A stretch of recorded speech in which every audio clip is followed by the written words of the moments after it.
The hegemony war machine was the most powerful military force the galaxy had ever known.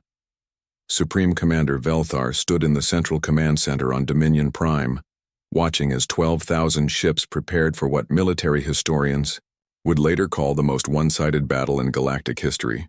Planet-killer weapons, battle stations the size of moons, and enough firepower to sterilize entire star systems moved into position. The final protocol was simple: locate every human world and reduce it to lifeless rock. Eliminate the human species completely, and their alien allies would surrender without their inspirational leaders.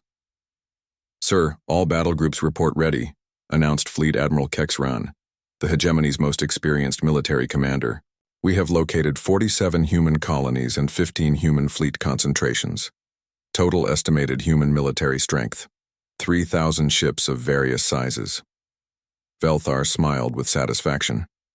12,000 hegemony ships against 3,000 human vessels was not even a fair fight. "Begin the extermination protocol. I want every human world burning within the week." But Admiral Kyung-Soo of the Human Defense Alliance was not planning to fight the kind of war the hegemony expected. In the command center of the battleship Dauntless, he studied intelligence reports from across the galaxy, while his staff planned humanity's response. "They are coming with everything," reported Colonel Haun, a former hegemony tactical officer who had defected after witnessing human rescue operations during the Vega system evacuation. 12 battle groups, planet killers, the full war machine. They plan to hit all our major colonies simultaneously. Kyung-Soo looked around the command center at his staff. Humans worked alongside Zeth, Crystalline, Centaurian, and dozens of other species. These were not just military officers. They were refugees, defectors, volunteers, and allies who had chosen to stand with humanity against the hegemony. "Then, we will give them a war they are not prepared for," he said. "Order all fleet commanders to implement the swarm protocol." Lieutenant Min Kyung, his communications officer, looked confused. "Sir, the swarm protocol means abandoning all our major colonies and fleet bases. We will be giving up everything we have built." "No," Kyung-Soo replied. "We will be turning everything we have built into weapons." What happened next was unlike anything in galactic military history. Instead of gathering their fleets to defend major worlds, humans scattered across hundreds of star systems. Every asteroid mining station became a hidden weapons platform. Every research outpost became a supply depot for guerrilla operations. Every civilian transport became a potential warship. The hegemony fleets arrived at their targets to find ghost worlds. Human colonies abandoned except for automated defensive systems and carefully placed surprises. The real human forces were somewhere else entirely, attacking hegemony supply lines, communication networks, and isolated patrol groups. Commander Jae-won led one of the most effective human special operations teams, teaching alien resistance fighters what humans called guerrilla warfare. His team included specialists from 7 different species, all united by their refusal to accept hegemony rule. "We do not need to win every battle," he explained to a group of Zeth miners who had volunteered for combat training. "We just need to make sure they cannot win the war." The human strategy was devastatingly simple: make holding territory impossible for the enemy. Hegemony forces would conquer a system, only to find their supply convoys under constant attack, from human raiders emerging from hidden bases in asteroid fields, gas giant storms, and the outer darkness of interstellar space. Admiral Kexran found himself fighting an enemy that refused to stand and fight like civilized beings. "How are we supposed to defeat an enemy we cannot locate?" he demanded during a strategy meeting with his fleet commanders. "Sir, the humans appear to be using mobile bases," his intelligence officer reported. "They convert civilian ships into temporary command centers, establish operations for a few weeks, then disappear before we can locate them. What about their colonies? Surely they will defend their homes." "The colonies are defended, sir, but not in the way we expected. The humans have turned entire worlds into trap-filled fortresses. When we attempt to land ground forces, civilian populations emerge from hidden bunkers armed with military-grade weapons." Kexran studied tactical reports from across the war zone. Planet after planet told the same story. Hegemony forces could conquer human worlds, but they could not hold them. The moment they moved on to the next target, human guerrillas would retake the territory and begin attacking hegemony rear areas. On the agricultural world of New Seoul, farmer-turned-guerrilla leader Sung Min coordinated resistance operations from a network of underground bunkers. His army consisted of civilians with farming equipment modified into weapons, alien refugees who had found homes on human worlds, and hegemony defectors who had switched sides after witnessing human determination. The key is to make them afraid to leave their ships, he explained to a group of new recruits during a training session in an abandoned mine. Every time they set foot on a human world, they must wonder if the ground beneath their feet is mined, if the building they are approaching is trapped, or if the civilian walking toward them is carrying a weapon. The psychological effect on hegemony troops was devastating. Soldiers who had easily conquered other species found themselves unable to distinguish between human civilians and human combatants. Worse, they discovered that many alien species on human worlds would fight just as fiercely as the humans themselves. Captain Wu Jin commanded the orbital defense platform Terra's Shield around the human world of New Incheon when a hegemony battle group arrived to destroy the planet. They found something unprecedented, a mixed fleet of human and alien ships working in perfect coordination. Hegemony vessels, this is Captain Lee of the New Incheon Defense Force, Wu Jin broadcast. You are not welcome here. Leave now, or face the consequences. The hegemony commander, expecting the usual human defiance followed by hopeless resistance, was surprised by what happened next. Instead of waiting for the attack, the defense fleet struck first, not with a frontal assault, but with coordinated hit-and-run attacks that disrupted hegemony formations and communication systems. They are using Centaurian stealth technology with Zeth mining equipment and crystalline sensor arrays, the hegemony tactical officer reported in confusion. How are they coordinating so many different technologies? The answer was simple but revolutionary. Humans had learned to fight not as a single species but as the leaders of a multi-species alliance. Each alien ally contributed their unique strengths to a combined force that was greater than the sum of its parts. Back on Dominion Prime, Supreme Commander Velthar received increasingly disturbing reports from the warfront. After 3 months of fighting, the hegemony had not achieved a single decisive victory. They had conquered worlds, destroyed fleets, and killed hundreds of thousands of enemies, but the resistance only seemed to grow stronger. Sir, we need to change our strategy, Admiral Kexran reported during an emergency council session. The humans are not fighting a conventional war. They are fighting a revolution, and it is spreading to our own territory. Velthar pulled up. Intelligence reports showing rebellion activity across the galaxy.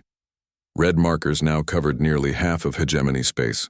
Species that had been loyal subjects for centuries were openly defying hegemony authority, inspired by human resistance. Successes, how is this possible? He demanded. We have the superior numbers, the better technology, the strategic advantage. Sir, the humans have something we did not account for, Kexran said carefully. They have made the other species believe that victory is possible. Our subjects used to accept defeat as inevitable. Now they fight as if they can actually win. The most disturbing reports came from hegemony worlds where human special operations teams had made contact with local resistance movements. These were not invasion forces. They were advisors, trainers, and suppliers who taught oppressed species how to fight for their own freedom. Commander Jae-won's final report from the Centaurian system was typical. Local resistance forces have achieved operational independence. Our training mission is complete. Moving to next target system. In each case, humans would arrive, teach local species effective resistance techniques, provide weapons and communication equipment, then disappear to help the next rebellion. They were not conquering territory. They were liberating it and leaving it in the hands of its original inhabitants. They are giving away their victories, Velthar said in bewilderment.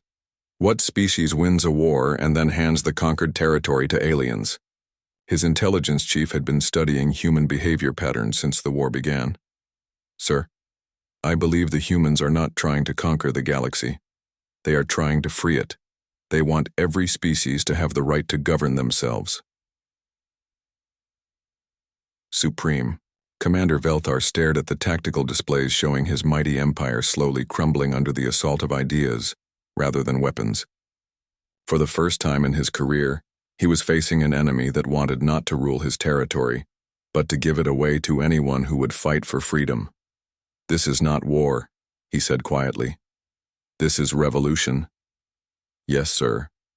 And it is spreading faster than we can stop it." 5 years after the Battle of Earth, Ambassador Inho walked through the corridors of the rebuilt Galactic Council chambers. The building looked the same from the outside, but everything inside had changed. Where once rigid hierarchy had determined seating arrangements, representatives from over 300 species now sat in a great circle as equals in the new Galactic Commonwealth. The human delegation was small, only 12 people representing humanity's 47 colonies. But scattered throughout the circular chamber, dozens of other species had chosen to sit beside the human representatives, a visible symbol of the alliances that had won the war and were now building the peace. The old hegemony maintained order through fear and force. Inho addressed the assembly during the Commonwealth's 5th annual gathering. They ruled by making species afraid of each other, dependent on hegemony protection from threats that the hegemony itself often created. He gestured to the mixed groups of representatives around the chamber. "We propose a different path: peace through mutual cooperation, prosperity through fair trade, security through collective defense. Every species contributes their unique strengths. Every world deserves protection. Every people deserves the right to choose their own government." In the observer gallery, Elder Vorthan sat with his aide, the young Keth Mori, named Simtal. At over 11,000 years old, the ancient being had lived to see his prediction come true in ways he had never imagined. "Elder," Simtal whispered, "your warning was correct. The humans truly were unstoppable." Vorthan's tentacles curved in what might have been a smile. "Child, you misunderstand my warning. I did not tell the council that humans were unstoppable. Because they were dangerous, I warned them because humans were necessary." The old alien pointed to the chamber below, where representatives from species that had been enemies for millennia worked together on trade agreements and mutual defense treaties. This galaxy had grown stagnant under hegemony rule, Vorthan continued. Hundreds of species were locked into rigid roles, forbidden to grow, change, or explore their potential. It took a species that refuses to accept impossible to wake everyone else up to what they could become. The Commonwealth session continued with reports from across the galaxy. The Zeth had rebuilt their homeworld as a center of learning and culture. The Crystalline Confederation had opened their advanced technologies to species that had never been allowed access before. Former hegemony military officers worked alongside the rebels they had once fought, building new institutions based on cooperation rather than conquest. Captain Hyun-woo, now Admiral Hyun-woo and commander of the Commonwealth Exploration Service, reviewed reports from the frontier. His flagship, the Horizon, had just returned from a 6-month mission to make contact with species beyond the old hegemony borders. "Admiral," his aide Lieutenant Dayun reported, "we have first contact requests from 17 new species. They have heard about the Commonwealth and want to learn more about our form of government." Hyun-woo studied the star charts showing unexplored regions of the galaxy. Each new contact brought opportunities and challenges, but also hope for continued growth of the Commonwealth's ideals. "Schedule meetings with all of them," he decided, "but make sure they understand we are not here to conquer or convert. We offer friendship and trade to any species that wants it, protection to any people who need it, and respect for everyone's right to make their own choices." Dr. Yoonji, now Director of Interspecies Relations, had established cultural exchange programs between Commonwealth worlds. Her offices on New Geneva handled thousands of requests each month from young people of all species who wanted to study on other worlds, learn new languages, and experience different ways of life. "The most remarkable thing," she told a gathering of Commonwealth ambassadors, "is how quickly prejudices disappear when people actually meet each other. A young Zeth studying engineering with humans stops seeing them as the warrior species and starts seeing them as friends who help with homework. A crystalline researcher working with former hegemony officers learns that their enemies are just people trying to build better lives for their families. The success stories were encouraging, but the Commonwealth faced serious challenges. Not every former hegemony world had embraced freedom peacefully. Some species struggled with concepts like representative government and individual rights. Others found it difficult to cooperate with former enemies or trust former oppressors.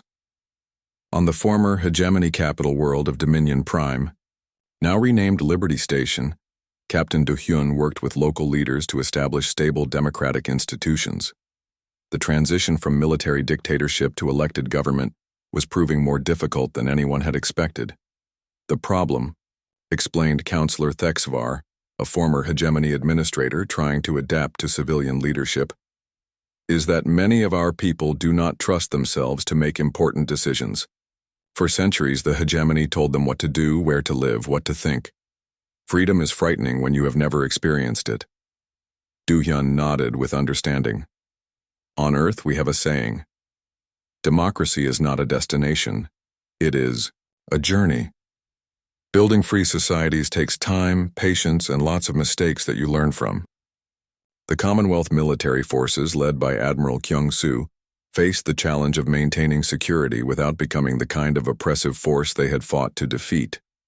The Commonwealth Defense Alliance was built on principles of voluntary cooperation and mutual aid rather than centralized command and conquest.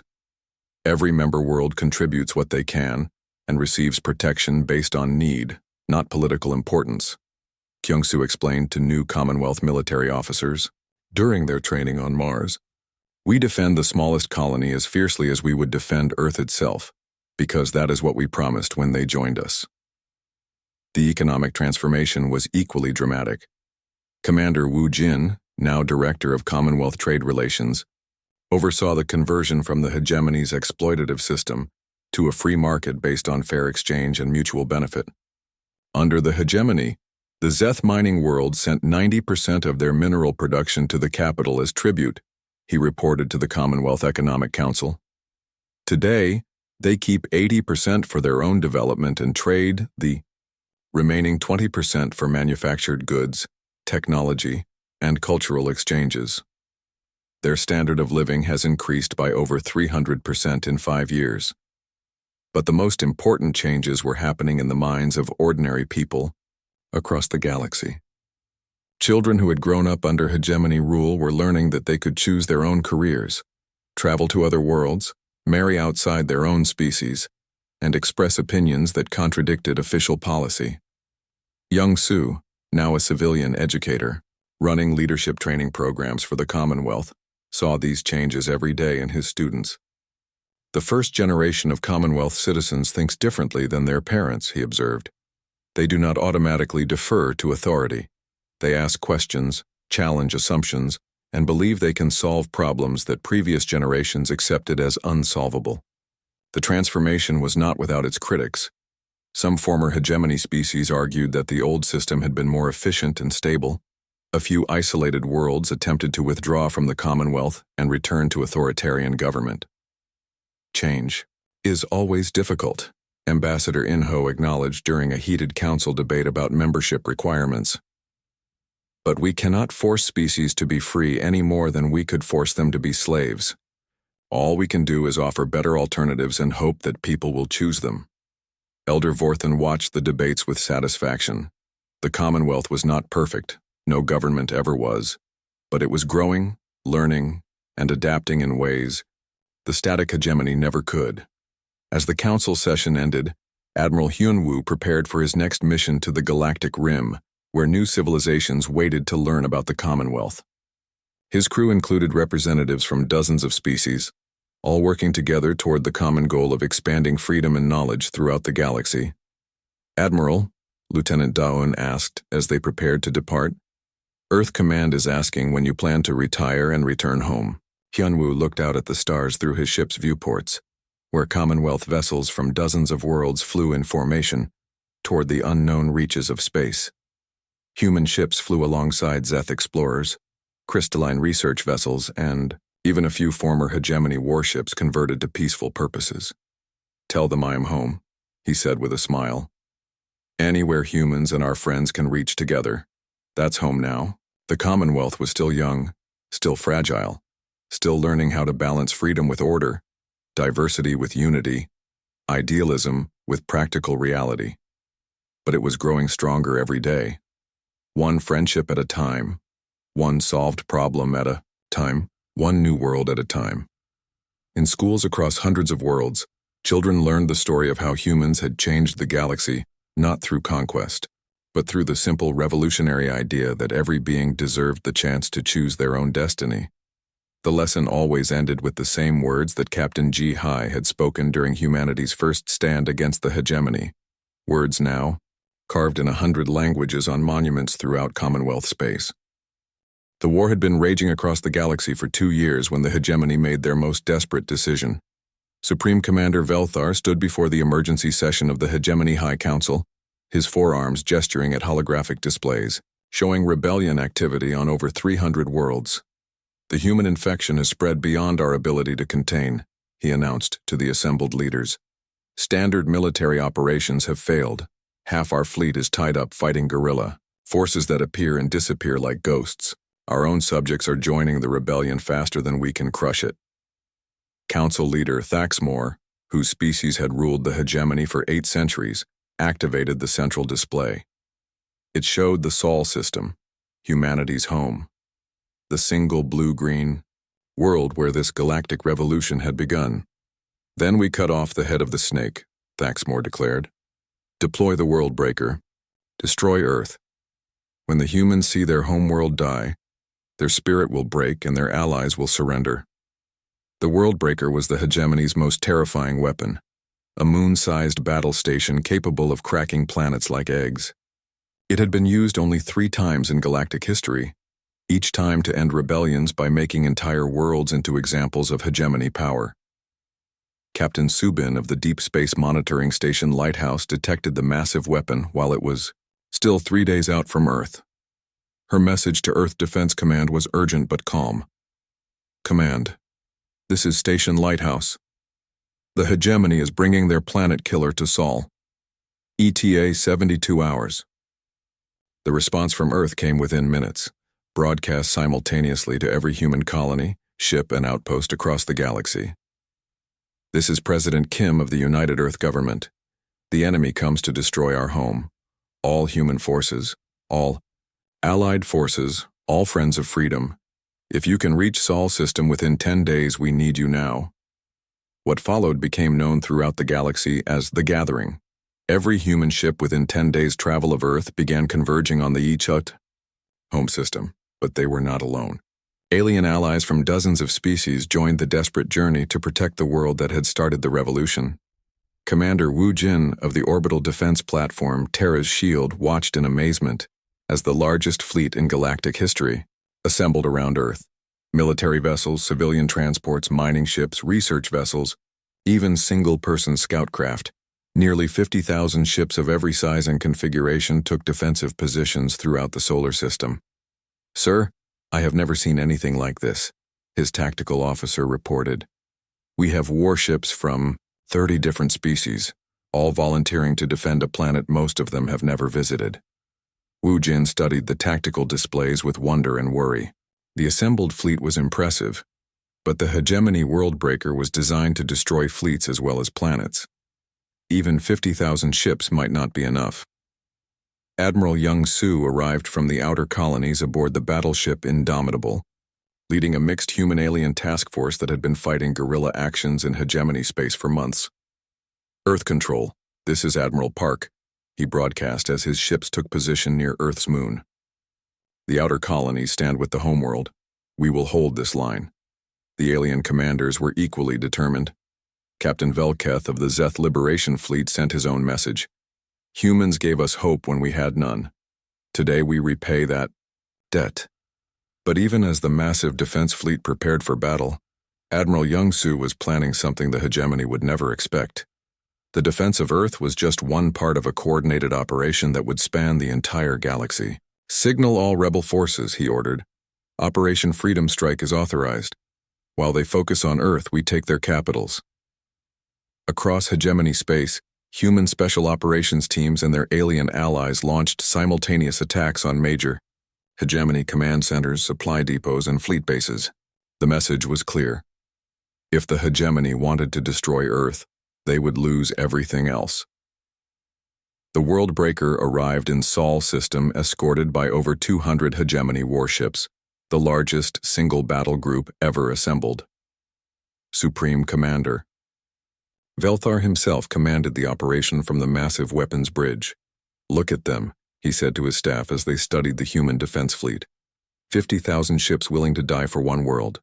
If they had put this much effort into serving the hegemony peacefully, none of this would have been necessary.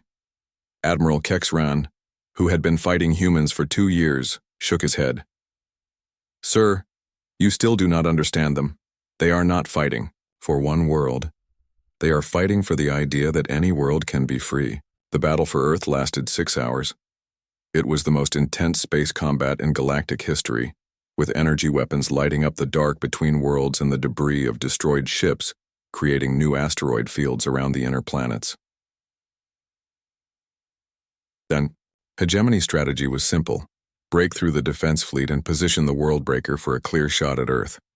The human strategy was equally direct: prevent that from happening at any cost. Captain Subin coordinated the defense from her monitoring station, now converted into a command center. All ships, pattern Delta 7. Use the gravity wells of Jupiter and Saturn to slingshot around enemy formations. Make them chase you through the asteroid belt. The battle raged across the entire solar system. Human ships used every tactical advantage they had learned during 2 years of guerrilla warfare, while their alien allies contributed technologies and strategies the hegemony had never encountered in combination. The turning point came when a group of crystalline volunteer ships managed to penetrate the World Breaker's escort screen and attack its power systems. The massive weapon did not have enough energy for both its planet-killing main gun and its defensive shields. Now, Admiral Youngsu broadcast to the entire defense fleet. "All ships, concentrate fire on the World Breaker. This is our chance." 50,000 ships opened fire simultaneously. The combined firepower was enough to crack the moon-sized battle station's armor and destroy its primary weapon systems. The World Breaker, the hegemony's ultimate symbol of power, broke apart in Earth's sky like a dying star. But the real victory was happening across the galaxy. While the hegemony focused all their attention on destroying Earth, human-led forces had captured or destroyed their major command centers on 17 different worlds. Supreme Commander Velthar, rescued from the World Breaker's wreckage, found himself a prisoner aboard Admiral Youngsu's flagship. The human commander's first words to him were not threats or demands for surrender. "Commander Velthar, I want you to see something," Youngsu said, activating a communication display showing reports from across the galaxy. "Your capital worlds are free. The species you conquered for centuries are governing themselves again. The rebellion you tried to stop has become a revolution you cannot reverse." Velthar stared at the reports in disbelief. Dominion Prime, the hegemony capital, had fallen to a coalition of former subject species. Fleet bases throughout the galaxy had surrendered to local rebel forces rather than fight hopeless battles. "How?" he asked quietly. "How did you coordinate all this?" Youngsu smiled. "We did not coordinate it. We inspired it. Every species that fought for their freedom made their own choices, won their own battles, claimed their own worlds. We just showed them that victory was possible." The sight of 50,000 ships willing to die for Earth had broken something fundamental in the hegemony's will to fight. Across the galaxy, hegemony forces began surrendering to local rebel movements rather than continue a war they could no longer believe in. On Earth, President Kim addressed the united fleet that had saved humanity's homeworld. "Today, we have proven that no force in the galaxy can defeat beings who fight for freedom. But our work is not finished. Now we must help every species build the kind of future worth fighting for." The celebration was brief. Human ships and their allies immediately began returning to their home systems, not to rest but to begin the hard work of building a new galactic civilization based on cooperation rather than conquest. Commander Wu Jin remained at his post on Terra's shield, watching the stars where the great battle had taken place. His tactical officer asked, "Sir, what happens now?" Wu Jin thought about Elder Vorthan's warning years ago, about humans being unstoppable. The old alien had been right, but not in the way anyone expected. Now we prove that winning a war is easier than winning a peace, he said. The real test begins when we have to show the galaxy that freedom works better than tyranny. In the weeks that followed, delegations from hundreds of worlds began arriving at Earth, not to surrender or negotiate, but to learn how to build the kind of society that could produce citizens willing to die for strangers' freedom. The hegemony was finished, but the human revolution was just beginning. The news of humanity's victory at New Busan spread through the galaxy faster than anyone expected. In the dark corners of 1,000 worlds, oppressed species watched bootleg recordings of Captain Jihai's defiant message to the hegemony fleet. The words, "We do not know how to surrender," became a rallying cry whispered in slave quarters and factory compounds across hegemony space. On the mining world of Kepler 442b, a Zeth worker named Kexmore watched the human battle footage on a hidden communication device. The Zeth had been enslaved by the hegemony for over 2 centuries, forced to work in dangerous mines extracting rare minerals. Their own homeworld had been conquered so long ago that most young Zeth had never seen a free sky. Kexmore shared the recordings with other workers during their brief rest periods. The images of humans fighting impossible odds and winning gave them something they had not felt in generations: hope. "Look how they protect each other," whispered Nalse, an elderly Zeth who remembered the old stories of freedom. "The humans could have abandoned their colony, but they stayed and fought." "They are just one species," another worker said doubtfully. "How can they stand against the entire hegemony?" Kexmore replayed the part where Captain Jihai spoke directly to Admiral Taemin. "Listen to her words. She does not speak only for humans. She speaks for anyone who chooses to be free." That night, the first Zeth rebellion in 50 years began. Mining equipment became weapons. Transport vehicles became mobile fortresses. Within hours, 3 mining complexes were under worker control. The rebellion spread to other worlds with surprising speed. Species that had been enemies under hegemony rule began working together, inspired by the human example of refusing to accept defeat. Meanwhile, on the academic world of Proxima Station, Dr. Yoonji found herself at the center of an unexpected phenomenon. The human xenobiologist had been studying alien cultures for 5 years, but now aliens were studying her.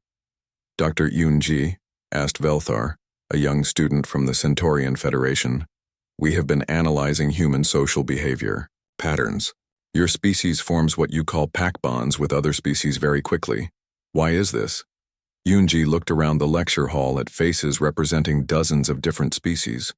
Word had spread about her informal discussion groups, and now hundreds of alien students attended her talks about human social behavior. "Pack bonding is not something we choose," she explained. "It is something we feel. When we meet someone who needs help, someone who shares our values, or someone who fights beside us, they become part of our group. We cannot abandon them any more than we could abandon our own families." A hegemony officer's daughter studying at the station under diplomatic immunity raised her hand. "But surely this is a weakness. Caring about other species makes you vulnerable to manipulation." Dr. Yoonji smiled. "That is exactly what your military commanders think. They see our bonds with other species as something they can exploit. They do not understand that those bonds make us stronger, not weaker." She activated a holographic display showing the New Busan battle. Captain Jihai was not just fighting for humans. 3 of her senior officers were Zeth refugees who had escaped hegemony slavery. Her chief engineer was a crystalline who had chosen to work with humans rather than his own species.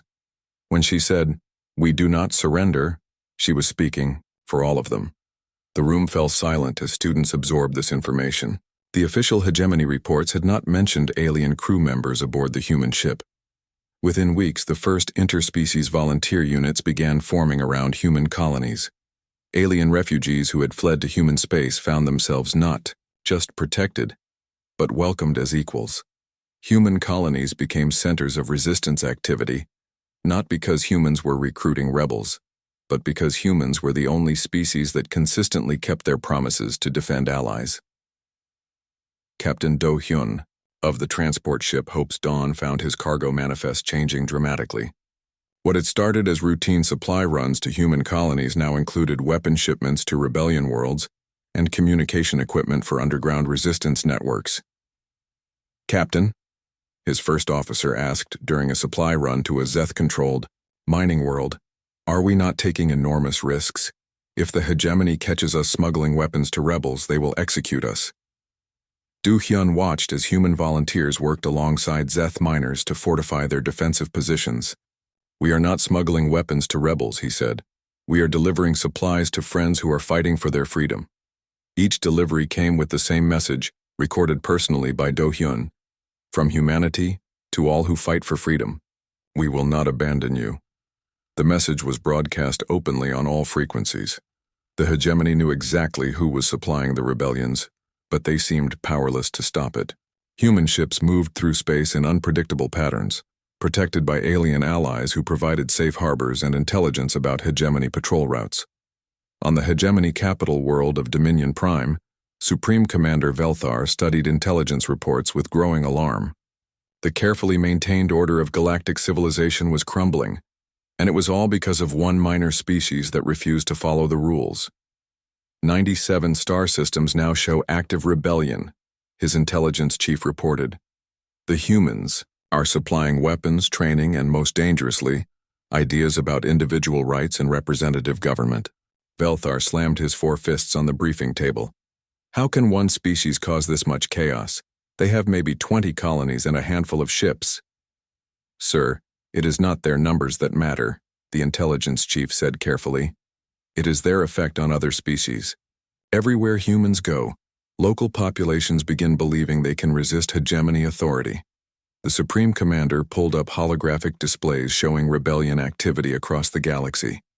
Red dots marked worlds in open revolt.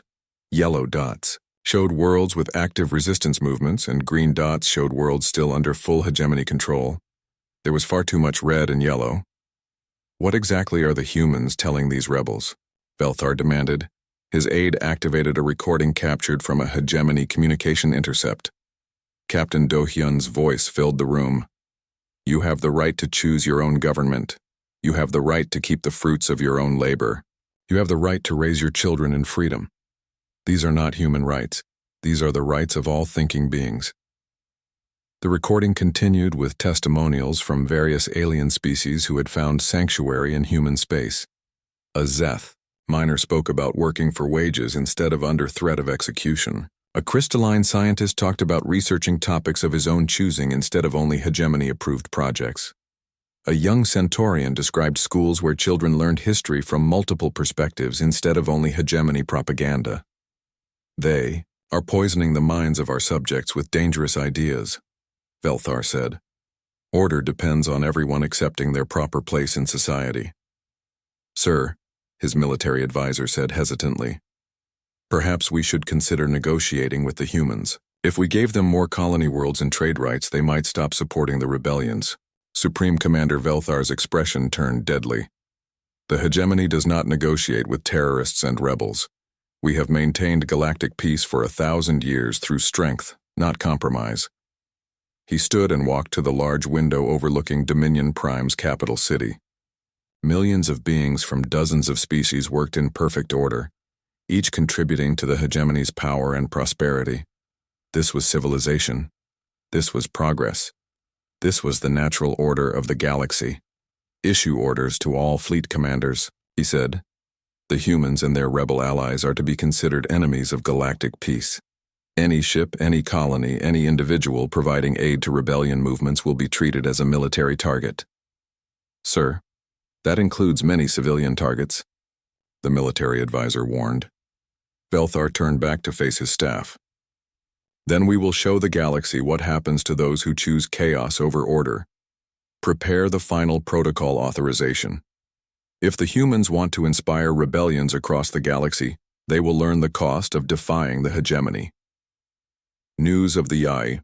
Final protocol reached human space within days, carried by alien sympathizers throughout the hegemony intelligence network. Dr. Yoonji received the warning while teaching a class of mixed-species students. The hegemony is planning to exterminate all human colonies, she told her students. They believe that if they eliminate us, the rebellions will collapse. A Zeth student stood up. Dr. Yoonji, will the humans surrender to protect your colonies? She smiled, thinking of Captain Jihee's words at New Busan. No, we will protect our colonies, and we will protect every world that has chosen to stand with us. How? Asked the crystalline student. The hegemony has thousands of ships. Dr. Yoonji activated her communication device and sent a message to Earth Command. The war is coming, whether we want it or not. Time to show the galaxy what humans can really do. The response came back immediately. Message received and understood. Operation Wildfire is authorized. Let freedom ring. Across human space, colony administrators began activating emergency protocols that had been planned since the first human ships left Earth. Every human world would become a fortress. Every human ship would become a weapon. Every human citizen would become a soldier if necessary. 3 years had passed since Elder Vorthan's warning in the Galactic Council chambers. The old alien's words had been forgotten by everyone except the humans who recorded them. During those 3 years, something unexpected had happened across the galaxy. Human colony ships had appeared in 17 different star systems, all far beyond the 3 systems the Council had approved for human expansion. These colonies were not small outposts either. Each one held between 30,000 and 50,000 humans, complete with farms, factories, and defensive installations. Admiral Taemin of the Hegemony Third Fleet stood on the bridge of his flagship, the massive dreadnought Absolute Power. His orders were simple and direct: demonstrate human weakness by destroying one of their illegal colonies. High Command had chosen New Busan, an agricultural world in the Kepler system, as the target. Intelligence reports confirm 50,000 human civilians on the surface, his tactical officer reported. One orbital station of unknown configuration. No military vessels detected in the system. Taemin smiled with satisfaction. This would be quick and clean. One bombardment from orbit would destroy the main settlement. The surviving humans would surrender immediately and accept relocation to the approved systems. Other human colonies would learn the lesson and comply with hegemony authority. Take us into the system, he commanded. Standard formation. Prepare. Orbital bombardment systems. The Third Fleet consisted of 12 heavy battleships, 36 destroyers, and support vessels. It was enough firepower to sterilize an entire planet if necessary. Against one human agricultural colony, it was massive overkill. That was exactly the point. As the hegemony ships dropped out of faster-than-light travel, they immediately detected something the long-range sensors had missed. The orbital station was much larger than expected, and it was broadcasting on all communication frequencies. Hegemony vessels, this is Captain Jihai of the Orbital Defense Platform Endurance.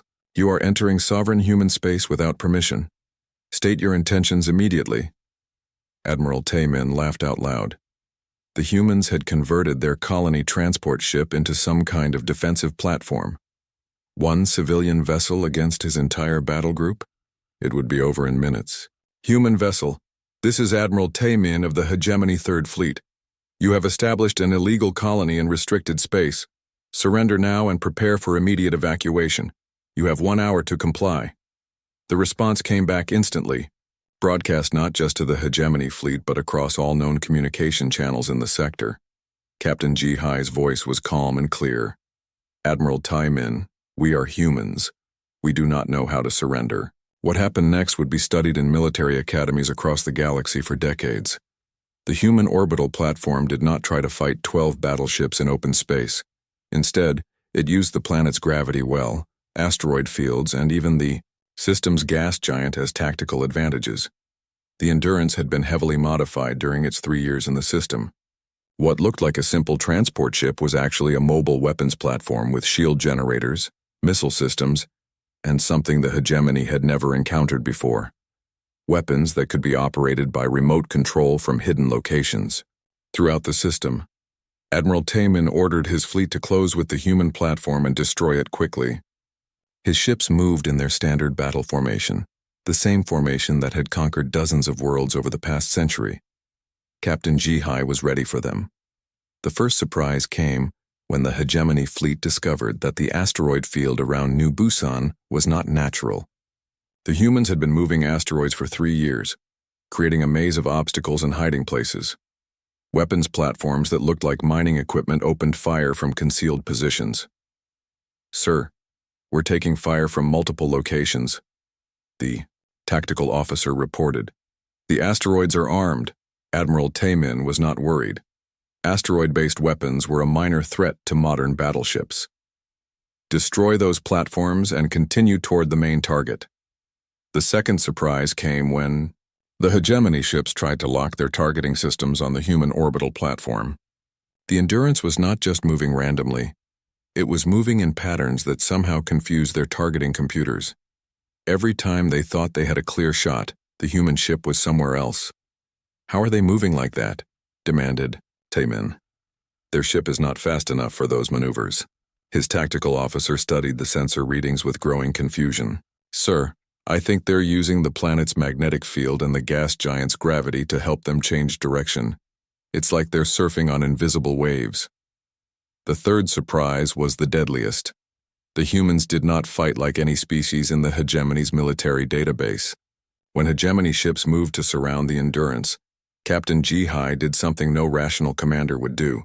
She flew directly toward the largest group of enemy ships. "She's going to ram us," someone shouted on the Hegemony command bridge. But Jihai was not planning to ram anything. At the last possible second, the Endurance released dozens of small pods that scattered in all directions. The Hegemony ships, trying to avoid collision, broke formation and scattered as well. The pods were not weapons. They were sensor drones and communication relays. Within minutes, the human ship could see everything the Hegemony fleet was doing and coordinate attacks from the hidden asteroid platforms with perfect precision. The battle lasted 18 hours, not because the humans were winning, but because they refused to lose. Every time Admiral Taemin thought he had them cornered, the humans would do something unexpected. They used disabled Hegemony ships as shields. They hid behind gas clouds that their sensors could penetrate but Hegemony sensors could not. They even launched parts of their own ship as decoy targets.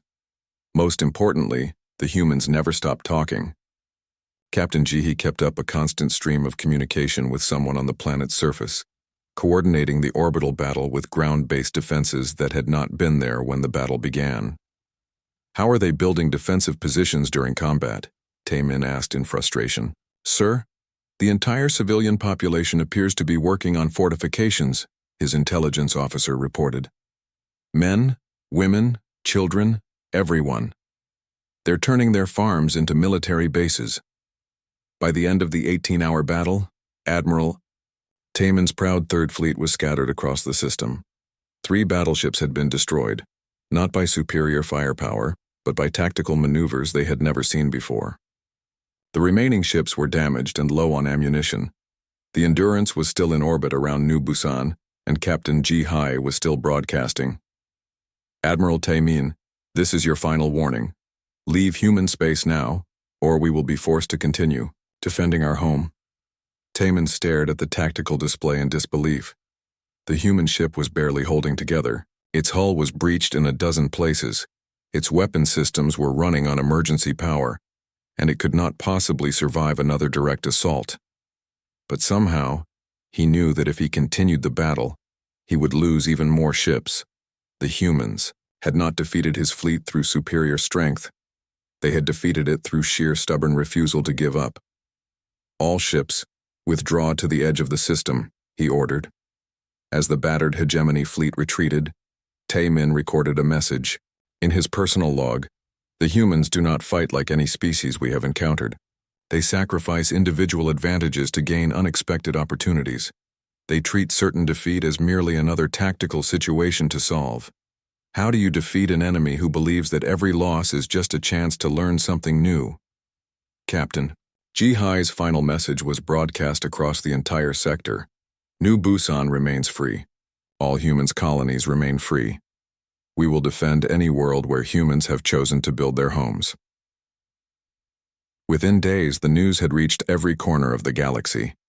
A single human colony had faced down an entire hegemony battle fleet and survived.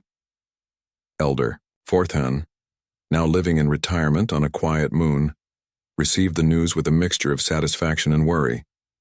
"It has begun," he said to his aide. "The galaxy will never be the same." The massive doors of the Galactic Council chamber slid open with a deep rumble that echoed through the vast hall.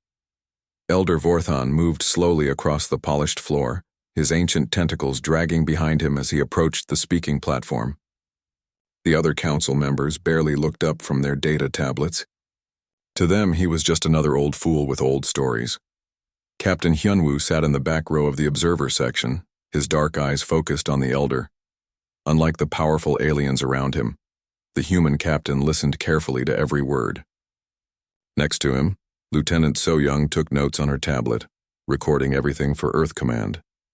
"Honored Council," Elder Vorthan began, his voice crackling through the universal translator. "I come before you today to speak of a species that will change everything we know about this galaxy." Ambassador Raytak of the Hegemony Empire rolled his four eyes. The hegemony controlled over 1,000 star systems and commanded the largest military force in known space. They had crushed dozens of rebellions and enslaved entire species. What could possibly threaten them? "These humans," the elder continued, "they are not like us. They do not think like us. When faced with impossible odds, they do not calculate surrender. They calculate victory." Laughter rippled through the chamber.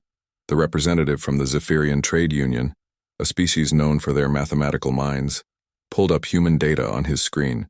"Elder Vorthan," the Zephyrian said with amusement. "This species has not even left their home system permanently. They have one planet, no faster than light travel, and weapons that barely qualify as dangerous to a modern starship. How exactly are they a threat to galactic civilization?" Hyunwoo shifted in his seat. The aliens did not know that human scientists had cracked faster than light travel just 6 months ago. Earth Command had decided to keep that information secret until they understood the political situation better. Elder Vorthan's tentacles writhed with frustration. "You measure them by technology and numbers. This is your mistake. I have watched them for 10,000 of your years. I have seen their wars, their struggles, their refusal to accept defeat. They bond with other species in ways we cannot understand. They fight not just for themselves, but for anyone they consider family. And they consider others family, very quickly." The hegemony ambassador stood up, his massive frame casting a shadow over the speaking area. "Elder, with respect, your age is showing. One primitive world cannot challenge an empire of 1,000 systems. We have planet-killing weapons, fleets that darken the skies of entire worlds, and the military experience of conquering half the galaxy. These humans will learn to bow like everyone else." "That is exactly what I am trying to warn you about," Vorthan said, his voice growing urgent. "They do not bow. They do not break. When you think you have defeated them, they will surprise you. When you think you understand their limits, they will show you that they have none." Captain Hyunwoo activated his personal recorder. This conversation would be very interesting to the folks back on Earth, especially the military planners who were already designing humanity's first interstellar colony ships. The hegemony ambassador walked closer to the elder's platform. "Let me make something clear to everyone in this chamber. The hegemony maintains galactic peace through strength. We decide which species gets to expand beyond their homeworlds. We decide trade routes, military policies, and territorial boundaries. If these humans want to join galactic civilization, they will follow our rules like everyone else." Other council members nodded in agreement. The current system worked well for the powerful species. The hegemony provided security, the trade unions managed commerce, and the advanced technological species shared knowledge in controlled ways. Smaller, weaker species served as workers and soldiers. It was orderly and predictable. Elder Vorthan looked around the chamber with sad, ancient eyes. "You believe that strength comes from weapons and fleets. Humans understand that real strength comes from something else entirely. It comes from the refusal to give up, no matter what the cost." "Stories and philosophy," scoffed the representative from the Crystalline Confederation. We deal in facts and power. If these humans cause problems, we will handle them the same way we have handled every other upstart species in the past 1,000 years. The elder's voice dropped to almost a whisper, but the chamber's acoustics carried his words to every seat. In my long life, I have seen many species rise and fall. I have watched empires that seemed unbeatable crumble to dust, but I have never seen anything like humans. They have something that none of us possess anymore. And what is that? Asked the hegemony ambassador with obvious irritation. Hope, Vorthan replied. Pure, stubborn, unreasonable hope. Hope that tomorrow can be better than today. Hope that the impossible is just another challenge to overcome. Hope that no matter how dark things get, there is always a way forward. The chamber fell silent for a moment. Then the laughter began again, louder than before. Hope does not stop plasma cannons, Elder, the hegemony ambassador said. Hope does not defeat battle fleets. Hope does not conquer star systems. Elder Vorthan straightened his ancient frame as much as he could. Mark this day, all of you. Remember that Vorthan of the Kethamori warned you. When the humans spread beyond their world, when they begin changing the galaxy in ways you cannot predict or control, remember that you chose not to listen. The formal vote was a formality. The Galactic Council classified humanity as a minor species with limited expansion rights. They would be allowed to establish colonies in 3 designated star systems under hegemony supervision. Any attempt to expand beyond those boundaries would be met with military force. Captain Hyunwoo stood up quietly and walked toward the exit. Lieutenant So Young followed him, her tablet full of recordings and notes. In the hallway outside the chamber, she spoke in a low voice. Captain, should we be worried about this? Hyunwoo activated his quantum communication device, sending an encrypted message directly to Earth Command. Earth Control, this is Captain Park. We need to accelerate all colony ship construction. Also, we need to start building those ships with more than exploration in mind. The response came back within seconds. Understood, Captain. How much time do we have?